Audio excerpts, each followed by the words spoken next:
Hello. आज मैं आपको आईएमआरए का लेक्चर ले रही हूँ जिसमें मैं आपको पढ़ाऊँगी पूर्व निर्धारित अनुरक्षण।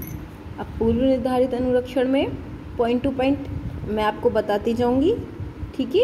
आप उन्हें गौर से सुनते जाएंगे। यह अनुरक्षण की अपेक्षाकृत नई तकनीकी है। इसमें मानव बोधिया तथा अन्य सुग्राही यंत्रों का प्रयोग होता है, जैसे कि audio gauge, vibration analyser, temperature, strain gauge आदि का प्रयोग उपकरण के फेल होने से पहले ही उन दोषों का पूर्वानुमान लगा दिया जा सकता है।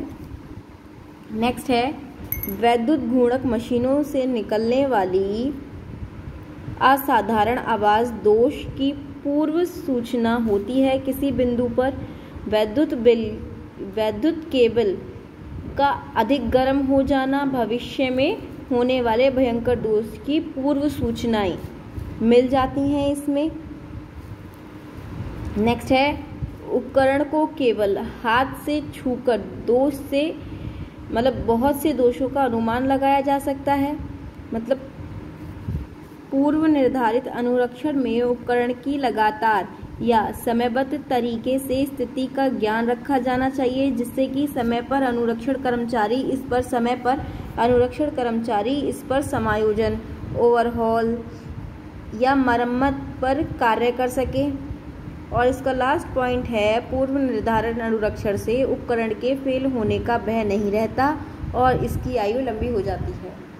जैसा कि मैं आपको बता ही चुकी हूँ पूर्व निर्धारित अनुरक्षण होता क्या है। इसमें हम क्या करते हैं कि मशीन को पहले से ही पता लगा लेते हैं कि इसमें क्या क्या कमी आने वाली है, क्या क्या नहीं आने वाली है, और उसके अकॉर्डिंग आप इसको ठीक करते रहते हैं और उनके फेल होने से पहले ही आप उसको नया मंगा लेंगे या फिर उसको ठीक कर लेंगे, ठीक है।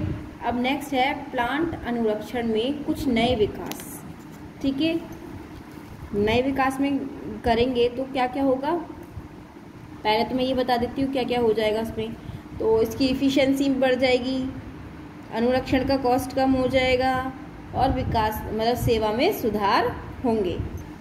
अब इसमें क्या क्या करना चाहिए, पहला है आपका कार्य अध्ययन का प्रयोग। अब कार्य अध्ययन का प्रयोग करके आप क्या कर सकते हैं, यदि आपको पता होगा कि कार्य कितना हो रहा है तो उसमें आप क्या करेंगे कि जो उसमें कमी हो रही होगी उसको आप ठीक कर सकते हैं। यदि आपको पता होगा कि मेरे यहाँ पे आदमी कितना कार्य कैसे कार्य कर सकते हैं, कितनी इफिशिएंसी रखते हैं, तो उसी हिसाब से आप प्रोडक्टिविटी करेंगे। नेक्स्ट है आपका नेटवर्क प्लानिंग तकनीकियों का प्रयोग। अब नेटवर्क से क्या क्या फ़ायदे हो सकते हैं, देखिए। एक तो पीएम से कुछ उद्योग से निष्क्रिय समय को 20 से 30% तक कम किया जा सकता है। अनुरक्षण की मूल्य कम हुई, प्लांट उपयोगी बढ़ गया। कि इसमें यह होता है कि यदि नेटवर्क प्लानिंग तकनीक का यूज़ किया जाए तो हमारा क्या हो जाएगा, एक तो अनुरक्षण की कॉस्ट कम हो जाएगी, ठीक है, और उसके फेल होने की संभावनाएं कम होंगी, ठीक है। अनुरक्षण प्रोजेक्ट और प्लानिंग करने में बहुत लाभ होंगे। ब्रिटेन में केंद्रीय वैद्युत उत्पादन बोर्ड द्वारा नेटवर्क तकनीकी का प्रयोग करके वैद्युत उत्पादन प्लांट के ओवरहॉल में 70% की आश्चर्यजनक कमी पाई गई, ठीक है। रिफाइनरी के अनुरक्षण एवं ओवरहॉल में पर्यटकों का प्रयोग करके इसका शटडाउन टाइम 18 से 16 दिन कम हो गया और इस प्रकार रिफाइनरी उत्पादन में 90,000 बैरल की वृद्धि हुई। अब आपका सी पॉइंट है ऑपरेशन रिसर्च का प्रयोग। ऑपरेशन रिसर्च का प्रयोग करके आप क्या क्या कर सकते हैं, ऑपरेशन रिसर्च से अनुरक्षण कठिनाई को हैंडल करने में आर्थिक स्तर पर हुआ लाभ, जिससे कम पार्ट स्पेयर बदले गए। यदि आप ऑपरेशन करके पता लगा लेंगे कि इसमें क्या क्या प्रॉब्लम है तो इसमें क्या होगा, आपकी आर्थिक स्तर बदलेगी। क्योंकि आर्थिक स्तर पे क्यों बदलेगी, क्योंकि आपको पता होगा कि कौन सा पार्ट बदलना पड़ेगा और जिससे आपको अपने पार्ट कम बदलने पड़ेंगे यदि आप इसकी टाइम टू टाइम मेंटेनेंस करते रहेंगे। अब है कंप्यूटर का उपयोग। कंप्यूटर का उपयोग करके क्या क्या फ़ायदे हुए, ठीक है।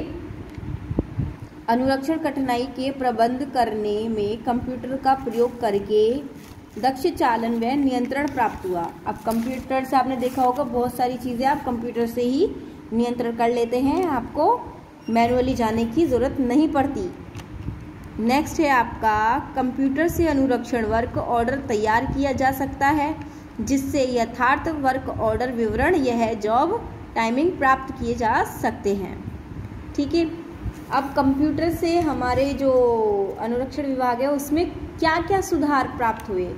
एक तो इसमें नंबर 1 है कि आपको वर्क ऑर्डर तैयार करने के लिए जो होती है, आप कोई भी काम तैयार करते हैं तो उसमें मानव द्वारा लिखने में या फिर पढ़ने में कोई ना कोई गलती हो जाती है, तो कंप्यूटर करेगा तो उससे गलती की संभावना त्रुटि नहीं रहेगी। अब उपकरण का ब्यौरा रखने के लिए कॉपी, पेन, इन सब की जो है खर्चा जो होता है वो कम हो जाता है। नेक्स्ट है कि मशीनों के पार्ट्स के समय पूर्व बदलने में कमी आ जाती है। जैसे कि आपको पता हो कि आपने कौन सी मशीन की कब मेंटेनेंस कर रखी है, उसको कंप्यूटर में ही फीड कर लें तो आप नेक्स्ट टाइम उसको देख के भरेंगे, वरना आपकी आगे पीछे डेट हो जाती है और आपको दिक्कत होती है। धन्यवाद, आज के लिए इतना ही, बाकी मैं आपको नेक्स्ट लेक्चर में पढ़ाऊँगी।